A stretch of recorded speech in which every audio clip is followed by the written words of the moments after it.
अब नेक्स्ट है मेरा लोक आयुक्त। तो हमने देख लिया लोकपाल क्या है, अब देखते हैं लोक आयुक्त क्या है। सो द लोक आयुक्त ऑल्सो नोन एज लोक आयुक्त, मतलब इसको अलग अलग भी बोल सकते हैं। इसको बोलते हैं civil commissioner, is an anti corruption ombudsman organisation in the Indian states. तो वही चीज है, लेकिन इंडियन स्टेट्स में जो एंटी करप्शन ऑर्गेनाइजेशन है वो मेरी लोक आयुक्त है।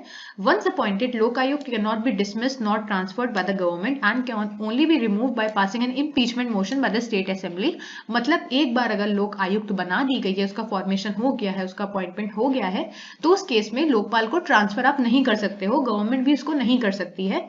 ये जो लोक आयुक्त है ये तभी रिमूव हो सकता है जब एक इम्पीचमेंट मोशन जो हम पहले पढ़ चुके हैं वो पास हो सके, और वो कौन पास करेगा, वो मेरी स्टेट असेंबली पास करेगी। ठीक, अब है एआरसी रिकमेंडेड। अब ये एआरसी क्या है, एआरसी एक कमेटी बनाई गई थी बेसिकली, उसने क्या रिकमेंड किया था, ARC recommended the setting up of 2 special authorities designated as Lokpal and Lok Ayukta for the redressal of citizens grievances. तो बेसिकली क्या था कि एआरसी एक कमेटी थी जिसने रिकमेंडेशन दिया था कि 2 ऐसी स्पेशल अथॉरिटीज बनानी चाहिए ताकि जो लोगों की प्रॉब्लम है, जो लोगों की ग्रीवेंसेस है, उसको वहां पर एड्रेस कर सके। तो ये जो 2 अथॉरिटीज थी, स्पेशल अथॉरिटीज, ये एक थी मेरी लोकपाल और एक थी मेरी लोक आयुक्त। अब है द लोक आयुक्त along with the income tax department and the anti-corruption bureau mainly helps people publicize corruption among the politicians and government officials। तो बेसिकली यहाँ पर क्या होता है, लोक आयुक्त किसके साथ काम करता है, लोक आयुक्त मेरा इनकम टैक्स डिपार्टमेंट और जो एंटी करप्शन ब्यूरो है उसके साथ मिलकर बेसिकली क्या करता है, लोगों को करप्शन के खिलाफ न्याय दिलवाता है। और ये करप्शन कैसे हो सकता है, ये करप्शन हो सकता है कि कोई बेसिकली पॉलिटिकल पार्टी का मेंबर होगा या फिर कोई पॉलिटिशियन होगा, और बहुत सारे ऐसे गवर्नमेंट ऑफिशियल्स होते हैं जो करप्शन में इन्वॉल्व होते हैं, जो कि नॉर्मल पीपल के साथ क्या कर रहे हैं, जो करप्शन का एक्ट परफॉर्म कर रहे हैं। तो उस केस में क्या होगा, उस केस में लोक आयोग इन दोनों डिपार्टमेंट के साथ मिलकर वहां जस्टिस प्रोवाइड कर पाएगी उस पर्सन को। फिर many acts of लोक आयुक्त have resulted in criminal or other consequences for those charged. Maharashtra was the first state to introduce the institution of Lok Ayukt through the Lok Ayukt and Upa Lok Ayukt Act in 1971। अब इसको as a knowledge के लिए रख सकते हो कि जो महाराष्ट्र था वो सबसे पहला स्टेट था जिसने लोक आयुक्त का इंस्टीट्यूशन को फॉर्मेशन करवाया। और ये जो फॉर्मेशन था ये किस एक्ट के अंडर हुआ था, एक्ट था लोक आयुक्त एंड उपा लोक आयुक्त एक्ट, जो कि 1971 में लॉन्च हुआ था। ठीक है, this was followed by similar act that were enacted. और जैसे मेरे महाराष्ट्र ने इस ऐसे ही करा, उसी तरह से बहुत सारे एक्ट्स आए और बहुत सारे स्टेट्स ने लोक आयुक्त का फॉर्मेशन किया, जैसे कि Odisha, Rajasthan, Bihar, Uttar Pradesh, Karnataka, Madhya Pradesh, Andhra Pradesh, Gujarat, Kerala, Tamil Nadu and union territory of Delhi. तो इतने सारे मेरे स्टेट्स थे जिन्होंने क्या किया, जिन्होंने लोक आयुक्त का फॉर्मेशन किया। द महाराष्ट्र लोक आयुक्त is considered the weakest Lok Ayukta due to lack of powers, staff, funds and an independent investigating agency. अब क्योंकि सिंस महाराष्ट्र सबसे पहला स्टेट था लोक आयुक्त को इंट्रोड्यूस करने का, तो वहां पर जो भी लोक आयुक्त था वो इतना ज्यादा नहीं चल पाया, वो वीक था, क्योंकि वहां पर पावर की कमी थी, जो भी स्टाफ मेंबर्स थे लोक आयुक्त में वो कम थे, और यहाँ पर बेसिकली फंड की भी कमी थी। On the other hand Karnataka का जो लोक आयुक्त था वो सबसे मोस्ट पावरफुल लोक आयुक्त था पूरी कंट्री का। तो ये चीज पेपर में मेंशन कर सकते हो बोल्ड में अच्छे से हाईलाइट करके कि जो महाराष्ट्र का लोक आयुक्त था वो सबसे वीकेस्ट था सिंस, लेकिन महाराष्ट्र सबसे पहले लोक आयुक्त को इंट्रोड्यूस किया था और कर्नाटक का सबसे स्ट्रॉन्गेस्ट था पूरी कंट्री में। ठीक है, अब है रोल ऑफ लोक आयुक्त। तो हम लोग को समझ में आगे एक बार पढ़ लेते हैं। बेसिकली क्या है, लोकपाल और लोक आयुक्त का काम क्या है, करप्शन के खिलाफ लोगों को जस्टिस प्रोवाइड करना। सो the Lokayukta investigate cases of corruption and when substantiated recommends appropriate action. तो बेसिकली इन लोग का काम क्या है, इनका काम है जो भी ऐसे केसेस हैं जो कि करप्शन से रिलेटेड है वहां पर इन्वेस्टिगेशन करना, और वहां पर अगर उनको पता चल जाता है कि हाँ ये करप्शन का केस है, यहाँ पर करप्शन हुआ है, तो उस केस में क्या अप्रोप्रिएट एक्शन हो सकता है, क्या वहां पर चीज कर सकते हैं, वो लोगों को बताना, वो लोगों को बेसिकली रिकमेंड करना। Lok Ayog serve as a crucial check on corruption within the system. अब ये जो लोक आयुक्त है इसका काम क्या है, इसका काम है कि जो भी करप्शन है उस पर एक चेक रखना कि सिस्टम में जो भी लोग काम कर रहे हैं कहीं वो करप्शन तो नहीं कर रहे हैं, कहीं वो उनपे एक चेक रखने का काम मेरा लोक आयुक्त का है। बाय इट्स एक्शन द लोक आयुक्त प्रमोट्स ट्रांसपेरेंसी इन गवर्नेंस। अब इससे क्या होगा, जो भी गवर्नमेंट की पॉलिसीज हैं, जो भी गवर्नमेंट अपना काम कर रही है, उनके जो भी काम होंगे उसमें ट्रांसपेरेंसी आएगी। बेसिकली वो करप्शन फ्री गवर्नमेंट बोल सकते हो उसको, वो अपना काम करप्शन के बिना करेंगे। फिर है Lok Ayog plays a pivotal role in making the administrative machinery more citizen friendly. तो यहाँ पर क्या होगा, जो भी एडमिनिस्ट्रेटिव मशीनरी होगी वो सिटीजन फ्रेंडली होगी। मतलब अगर आपको कोई भी काम है जो आपको करवाना है तो वहां पर क्या होगा, कोई भी करप्शन नहीं होगा, आपसे ब्राइब नहीं ली जाएगी, है ना। तो उससे क्या होगा कि वो बहुत ज्यादा सिटीजन फ्रेंडली हो जाएगा। जो भी लोगों को प्रॉब्लम होगी वो डायरेक्टली जाके बता सकते हैं, वहां पर किसी भी तरह का उनको प्रॉब्लम नहीं होगा। तो ये सिटीजन फ्रेंडली लोक आयुक्त बनाता है सिस्टम को। फिर the effectiveness of लोक आयुक्त largely depends on the jurisdiction vested in the office and facilities provided for addressing citizen grievances। तो ये जो भी लोक आयोग कितना इफेक्टिव है लोगों की प्रॉब्लम्स को सॉल्व करने के लिए, किस पे डिपेंड करता है, ये डिपेंड करता है कि उनका jurisdiction क्या है, उसके साथ साथ वो कौन सी फैसिलिटीज प्रोवाइड कर रहे हैं लोगों का, जो यहाँ पे जो भी सिटीजन है उनका ग्रीवेंसेस को सॉल्व करने के लिए। पूरा इफेक्टिवनेस लोक आयुक्त का इस पे भी डिपेंड करता है, ठीक है।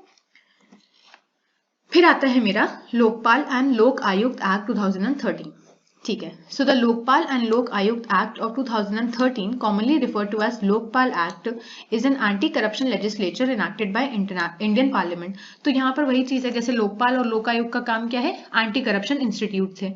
तो उसी तरह से ये जो एक्ट बनाया गया 2013 में, जिसको हम लोकपाल एक्ट भी बोल रहे हैं, ये एक एंटी करप्शन लेजिस्लेशन है। और ये किसने शुरू किया था, ये किसने इनैक्ट किया था, क्योंकि एक्ट को हम लोग स्टार्ट नहीं करते हैं, एक्ट को हम लोग इनैक्ट करते हैं।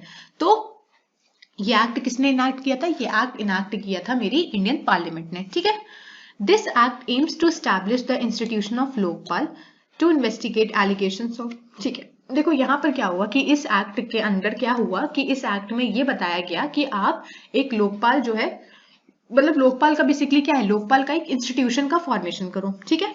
अब ये लोकपाल क्यों बनाया जाएगा, ये लोकपाल इसलिए बनाया जाएगा ताकि जो भी एलिगेशंस हैं, जो भी प्रॉब्लम्स हैं लोगों की करप्शन से रिलेटेड, उसको सॉल्व किया जा सके और उस पर इन्वेस्टिगेशन किया जा सके। So to investigate allegations of corruption against key public figures such as prime minister, cabinet ministers, members of parliament and group A officials of central government along with matters related to them. मतलब कि ये जो Lokpal basically बनाया जा रहा था, ये जो इंस्टीट्यूशन बनाया जा रहा था, इसका मेन जो एम था, इसका मेन एम क्या था, इसका मेन एम था कि इन्वेस्टिगेशन करना। कौन सा इन्वेस्टिगेशन, जो भी एलिगेशंस लगे हैं करप्शन से रिलेटेड, उस पे एलिगेशंस, उस पे क्या करना, उस पे इन्वेस्टिगेशन करना।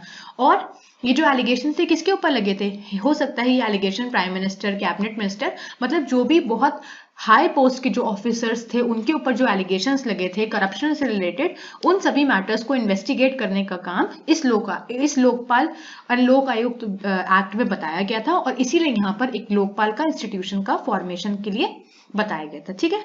तो इस एक्ट से हमें क्या समझ में आया, इस एक्ट से हमें ये समझ में आया कि यहाँ पर मेन एम क्या था कि हमें एक लोकपाल को फॉर्म करना है, ठीक है। अब इसके सेलिएंट फीचर्स क्या हैं इस एक्ट के, वो देखते हैं। So following are some important features of Lokpal and Lok Ayukta bill, ठीक है, पास्ड बाय द पार्लियामेंट, ठीक। तो इस पार्लियामेंट में कौन कौन से एक्ट इसमें आए थे वो देखते हैं। सबसे पहला है Lokpal at the centre and Lok आयुक्त at the level of the state. इसका मतलब क्या है कि यहाँ पर सेंट्रल लेवल पे जैसे स्टेट गवर्नमेंट और सेंट्रल गवर्नमेंट का कॉन्सेप्ट होता है, उसी तरह से यहाँ पर क्या होगा कि सेंट्रल गवर्नमेंट पे लोकपाल काम करेगी। मतलब सेंट्रल गवर्नमेंट से रिलेटेड जो भी एंटी करप्शन टॉपिक्स होंगे वो मेरी लोकपाल एड्रेस करेगा। उसी के साथ साथ जो स्टेट से रिलेटेड जो भी एंटी करप्शन टॉपिक्स होंगे वो कौन एड्रेस करेगा, वो मेरी लोक आयुक्त एड्रेस करेगा, ठीक है। नेक्स्ट है मेरा Lokpal will consist of a chairperson and a maximum of 8 members of which 50% shall be judicial member. तो जो हम लोग पढ़ चुके हैं, जब हम लोग क्या पढ़ रहे थे, हम लोग पढ़ते स्ट्रक्चर ऑफ लोकपाल, तो हमने देखा था कि ये जो चेयरपर्सन है और ये मेंबर्स हैं, इनको कौन इलेक्ट करता है। और लोकपाल में क्या है, लोकपाल में एक चेयरपर्सन होता है और मैक्सिमम ऑफ 8 मेंबर्स हो सकते हैं, ठीक है। तो ये भी हो गया। उसके बाद है 50% of members of Lokpal shall be from SC ST OBC minority as women.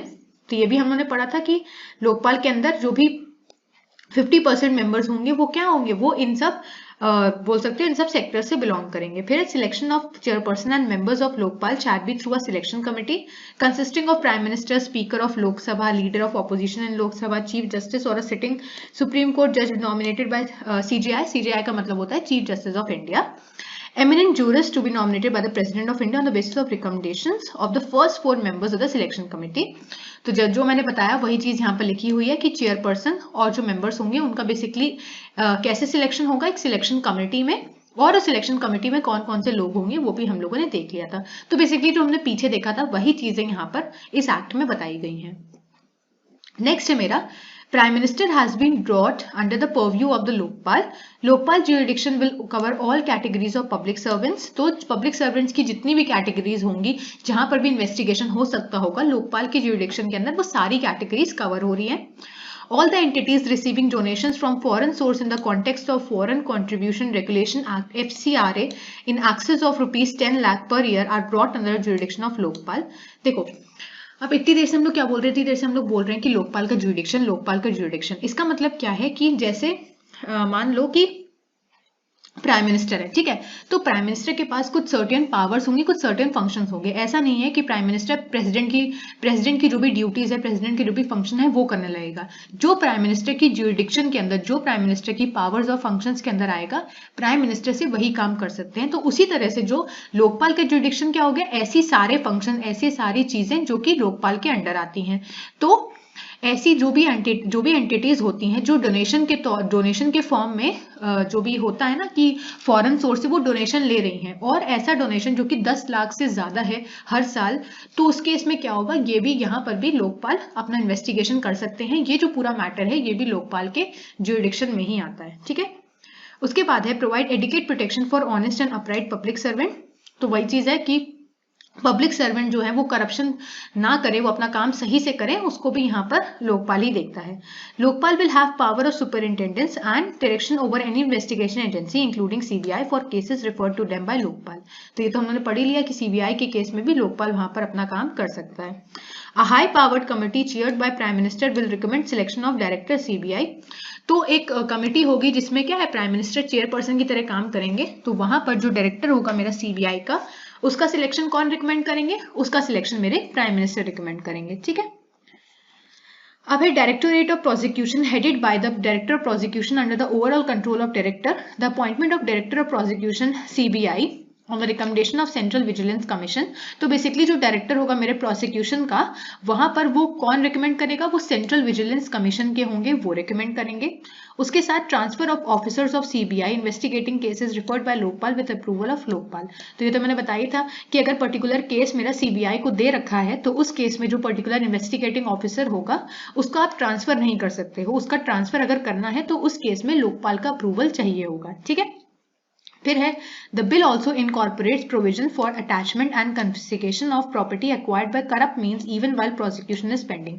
इसका क्या मतलब हुआ, इसका मतलब हुआ कि बिल के अंदर ऐसे भी प्रोविजंस दिए गए थे कि किसी ने मतलब करप्शन के बेसिस पे, करप्ट बेसिस पे किसी की प्रॉपर्टी को, बोल सकते हैं ना कि किसी की प्रॉपर्टी पे कब्जा कर लिया है, तो ऐसी सारी चीजें भी मेरी किसके ज्यूरिडिक्शन में आ गई, लोकपाल के ज्यूरिडिक्शन में आ गई। और ऐसे सारे मैटर्स को भी सॉल्व करने का काम किसका है, लोकपाल का है।